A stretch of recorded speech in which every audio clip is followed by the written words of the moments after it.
শুভ সকাল আমার প্রিয় বন্ধুরা, আশা করছি তোমরা যে যেখানে আছো সকলেই ভালো আছো, সুস্থ আছো। আমি আমার পরিবারের সকলকে নিয়ে তোমাদের ভালোবাসায় খুবই ভালো আছি। আমি সুপ্রিয়া, আমার সকল বন্ধুদের আমার ব্লগ চ্যানেলে অনেক অনেক স্বাগত আর অনেক অনেক ভালোবাসা জানিয়ে আজকের ব্লগটি শুরু করছি। আর হ্যাঁ বন্ধুরা, আমার এই ভিডিওটি প্রথম থেকে শেষ পর্যন্ত দেখার অনুরোধ রইল তোমাদের কাছে। আশা করছি তোমাদের ভালোই লাগবে। এখন বাজে সকাল 6টা। এখন থেকে আমি আমার ব্লগটি শুরু করছি। আর ঘুম থেকে উঠেছি না সেই সকাল 4:30। তো ঘুম থেকে উঠলে হবে কি, সকাল থেকে আর ব্লগটি শুরু করা হয়নি। সকাল থেকে খুব বৃষ্টি হচ্ছিল, তো বৃষ্টির মধ্যে সব কাজবাজ গুছিয়ে নিয়েছি। তো ভাবলাম মেঘনার বাবা যখন আজকে হাটে যাবে ওখান থেকেই ব্লগটি শুরু করা যাক। তো তোমাদের দাদাভাই হাটে গেছে। হাটে কিসের জন্য গেছে? চাল কিনতে গেছে। তো আমাদের না ঘরে চাল বাড়ন্ত ছিল, তো গত হাটে যাওয়া হয়নি। তো আজ একটু সকাল সকাল ডেকে তুললাম তোমাদের দাদাভাইকে, তো উনি হাটে চলে গেছে। আর এদিকে দেখো আমি রান্না বসিয়ে দিচ্ছি। আর মেঘনা তো সেই সকালে পড়তে গেছে, ও 5:30টাতে পড়া থাকে, আর মেঘা এখনও ঘুমোচ্ছে। তো যাই হোক, দেখতে থাকো ব্লগটি, আশা করছি তোমাদের ভালোই লাগবে। তো অনেক কথা হবে, অনেক গল্প হবে। তো চলো তোমাদের সঙ্গে কথা বলতে বলতে আমি আমার রান্নাবান্না সেরে নিই। তো আজকে আর বেশি কিছু রান্না করব না, ঘরে বেশি সবজি নিয়েও ওই আলু তো থাকেই সবসময় ঘরে, আলু আর পটল দিয়ে একটা তরকারি করব। আর ওদিকে তোমাদের দাদাভাইকে বলেছি চাল কেনার পরে কিছু সবজি বাজারও নিয়ে আসতে, তো উনি নিয়ে আসবে। তো বলেছে যে চালকে মানে 1 বস্তা আনার কথা ছিল, তো সেরকম যদি হয় 2 বস্তা আনবে। তো তারপরে যদি আর কি হয় সেরকম কিছু, তাহলে আর কি বাজার করে নিয়ে আসবে। আর দেখা যাক, বলে তো দিয়েছি এখন কি কি আনে। তো যেটা আনবে তোমাদের তো অবশ্যই সেটা দেখাবো। তো চলো রান্না করে নিই। তো এখন তো মানে সকাল সকালে রান্না বসিয়েছি। তোমাদের দাদাভাই মানে হাট থেকে এসে কাজে বেরোবে, ওই জন্য আর কি সকালে রান্নার খুব তাড়া থাকে। তো আজকে না মানে স্নান করে আর কি রান্না করতে আসতে পারিনি, একটু দেরি হয়ে যাবে। ওই যে বললাম না সকাল সকাল ঘুম থেকে উঠেছি, তো সকাল সকাল উঠে সব কাজ বাজ করতে গিয়ে একটু ভিজে গেছিলাম। তো নাইটিটা ছেড়ে তারপরে কি রান্না করে আসলাম। আজ আর স্নান করিনি, কারণ এরপরে তো বৃষ্টি হতে পারে, তো বাইরের কাজকর্ম করতে করতে ভিজে যেতে পারে, আবার স্নান করতে হবে। তো দুবার স্নান করলে তো ঠান্ডা লেগে যেতে পারে, ওই জন্য আর কি আজ সকালবেলা স্নান করিনি। যাই হোক, এদিকে দেখো আমি রান্না করে যে কটা বাসন কোসন ছিল সেগুলো মাজছিলাম। তো তার মধ্যে তোমাদের দাদাভাই বাজার মানে হাট থেকে চলে এসছে, আর ওই যে ভ্যানে করে নিয়ে এসছে। তো গতবার যখন চাল এনেছিল তখন আর কি ট্রেনে করে এনেছিল, তো এবার ট্রেনে করে আনি, ওই যে চাল কিনে ভ্যানে বসিয়ে দিয়েছিল, তো ভ্যানে করে আর কি নিয়ে এসছে। তো 2 বস্তায় চাল দেখা যাচ্ছে এনেছে। তো আমি তো তোমাদেরকে বলেছিলাম যে 2 বস্তা মতো মানে বাড়ি থেকে কেনার কথা বলে গেছে। এখন ওখানে গিয়ে দাম দর কেমন কি আছে জানি না, তো সেরকম হলে 2 বস্তা নিয়ে আসবে। তো দেখো 2 বস্তা চাল এনেছে। যাই হোক, চালের মানে ঘরে চাল থাকলে আর মানে রান্নাঘরে জ্বালানি থাকলে আর চিন্তা করা লাগে না বর্ষার সময়। তো যাই হোক, এদিকে দেখো ওনার মানে পয়সাটা মিটিয়ে দিল ভ্যান ভাড়াটা। আর এদিকে মেঘনাও পড়ার দিয়ে চলে এসছে। আমার রান্নাটা অনেক আগেই হয়ে গেছে।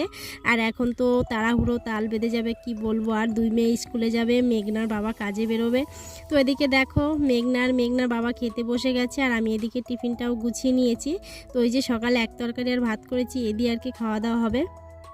কি আর করবো, ঘরে তেমন একটা সবজি কিছু ছিল না যে রান্না করব, তো এটাই করেছি। আর এটা করে এখন মেঘাকেও খাইয়ে দেবো। এদিকে তোমাদের দাদাভাইকে টিফিনটা গুছিয়ে দিয়েছি, উনি এখন কাজের দিকে বেরোচ্ছে। আর এদিকে মেঘনা স্নান করতে গেছে, ও পড়ার দিয়ে এসে আর কি আমি বলেছিলাম স্নান করে ভাতগুলো খেতে, বলছে মা আমার খুব খিদে পেয়েছে। ওই যে রাত্রে তো না খেয়ে ঘুমায় প্রায়ই, তো কালকেও রাত্রে না খেয়ে ঘুমিয়েছিল, কি বলবো। আর ওকে যদি একবার যদি বিছনায় ওঠে বলে আমি মানে খাবো না ঘুমোবো, তো ওকে আর উঠাতে পারি না, তো না খেয়ে ঘুমিয়ে পড়েছিল।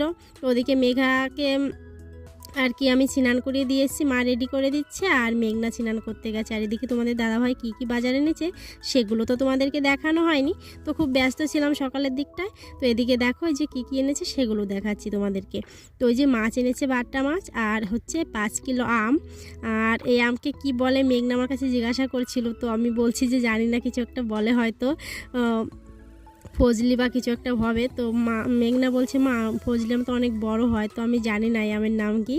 যাই হোক, তোমাদের দাদাভাই 5 কিলো আম এনেছে, আর 3 কিলো কুমড়ো। ওই যে একটা কুমড়ো দেখতে পাচ্ছ, ওটা হচ্ছে 3 কিলো। তো এবার দেখো বাজারটা তো তোমাদেরকে দেখিয়ে দিলাম কি কি এনেছে। আর এদিকে দেখো দুই বোনই রেডি হয়ে গেছে। তো এখন এদিকে দু বোন একসঙ্গে স্কুলে যাবে। তো মেঘনা তো যাবে একটু দূরে, আর মেঘাট স্কুলটা কাছে, তো মা প্রতিদিনই ওকে এগিয়ে দিয়ে আসে, মাঝে মাঝে আমিও যাই। তো আজকে বলছে দু বোন একসঙ্গে যাবে, তো আমি মাকে বলছি তুমিও যাও পিছন পিছন, কারণ রাস্তাটা খুব স্লিপ হয়েছে, ও দৌড়াতে গিয়ে হয়তো পড়েও যেতে পারে।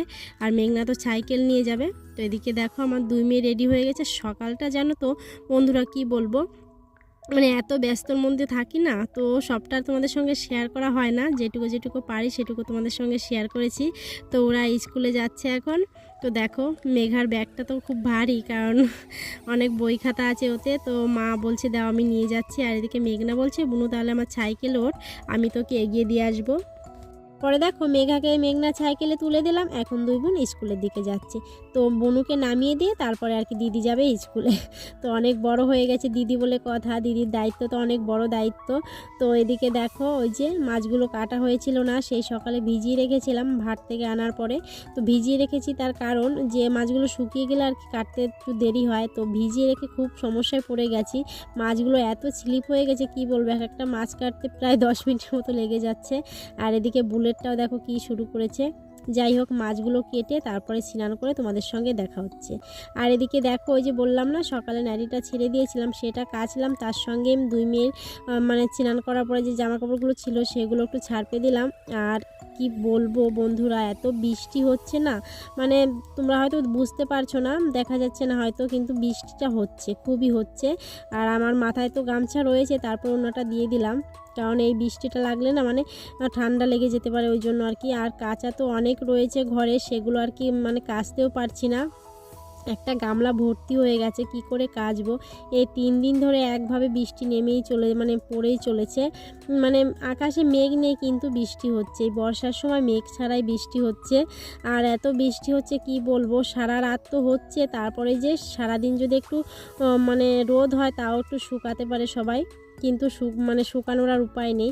আর ফ্যানের তলার কটা জামা কাপড় বা দেওয়া যায়, তো যেটুকু জায়গা আছে সবটাই কিন্তু ভর্তি হয়ে গেছে। তারপরে ওরা স্কুল থেকে আসার পরে সেগুলো তো ধুয়ে দিতে হয়, কারণ ওই স্কুল থেকে আসার পরে সবগুলো আর কি বৃষ্টি মানে ছিটে ফোটা লাগে, ওগুলো তিল পড়ে যেতে পারে, ওই জন্য আর কি সেগুলো আর কি আমি ধুয়ে দিই।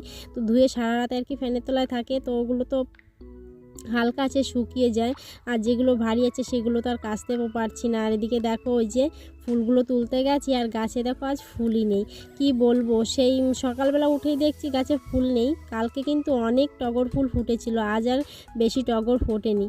তো যে কটাই ফুটেছে ও কটাই টুকিয়ে টাকিয়ে আর কি নিয়ে যাব। আর ওদিকে জবা ফুল গাছে 3টে জবা ফুটেছে, একটা ওই মগ ডালে আর 2টো একটু নিচের দিকে আছে। তো মা বলছে আর ভিজার দরকার নেই, ঘরের দিকে আসো, আর বৃষ্টিতে মানে ভিজলে ঠান্ডা লেগে যাবে। তো আমি বলছি বেশি বৃষ্টি পড়ছে না আমার মাথায়, কারণ উপরে গাছ আছে, তো ওই জন্য বৃষ্টি ফোঁটাগুলো আমার গায়ে লাগছে না, কিন্তু বৃষ্টি হচ্ছে, খুব জোরে জোরেই হচ্ছে, বড় বড় ফোঁটা পড়ছে বৃষ্টি। তো সাদা টগরগুলো তো একটু তুললাম, বেশি হয়নি। তো আজকে জানি না কেন ফুল ফোটেনি, হয়তো রোদ না হলে মনে হয় সাদা টগরগুলো ফুটছে না। তো এই যে জবা ফুলগুলো পারছি, তো মা মানে উপরে যে ফুলটা আছে ওটা আর পারতে পারছি না, অনেক উঁচুতে, নিচের ডালগুলো তো মা সব কেটে দিয়েছে, নিচ দিয়ে অনেক ফুল ফুটতো আগে, তো নিচে একদম ঝুঁকে গেছিলো গাছটা, তো তার জন্য আর কি মা কেটে দিয়েছে। তো দেখো ফুলগুলো সব তোলা হয়ে গেছে, আর এখন আর মানে উপরে যেটা আছে সেটা পারতে পারলাম না। তো গাছে মানে কুড়িয়ে গাছে অনেকগুলোই হয়েছে, তো ভাবছিলাম যে 2-3টে ফুল আছে, কিন্তু বেশ কটাই হয়েছে। যাই হোক ঠাকুর সেবা দিয়ে তারপরে তোমাদের সঙ্গে দেখা হচ্ছে। তো এদিকে দেখো ঠাকুর সেবা দিলাম, তারপর যে সকালবেলা হাট থেকে চাল এনেছিল ওই চালগুলো আর তোলা হয়নি, তো ভাবছি এবার চালগুলো তুলে নিই। আর এই বর্ষার সময় না চাল মানে বাড়ন্ত হলে খুব মুশকিল হয়ে যায়, আর আমাদের তো এরকম হাট থেকে চাল মানে এনে খাওয়া হয়। তো এবার দেখো একসঙ্গে অনেকটা চাল এনেছে, তো অনেক দিন আর কি নিশ্চিন্তে থাকা যাবে।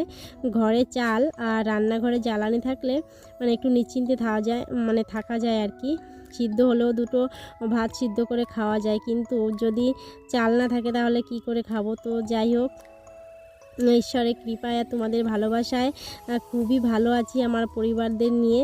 তো গরিবানা মতে মানে একটা গরিবের সংসারে সুখ মানে দুঃখ দুটোই থাকে আর কি, সবসময় যে সুখে থাকবো, সবসময় যে ভালো মন্দ খাবো তেমনটা কিন্তু নয়। তো যেভাবে আর কি ঈশ্বর চলাচ্ছে সেভাবে চলছি। তো যেটা যখন হয় সেটা তো তোমাদের সঙ্গে শেয়ার করি, তো তোমরা তো বুঝতেই পারছো না, এতদিন ধরে আমার সঙ্গে রয়েছো তোমরা, তো প্রথম থেকে শুরু থেকেই যারা রয়েছে তারা হয়তো পুরোটাই জানো। তো অভাবের সংসার যেভাবে হয় মানিয়ে গুছিয়ে আর কি চলি। তো যাই হোক আমার প্রিয় বন্ধুরা, অনেক কথা অনেক গল্প হলো। তো আজকে এখানেই বিদায় নিচ্ছি, আর দেখা হবে পরবর্তী ব্লগে। ততক্ষণ তোমরা সকলেই ভালো থেকো, সুস্থ থেকো, আর এভাবেই আমার পাশে থেকো। টাটা।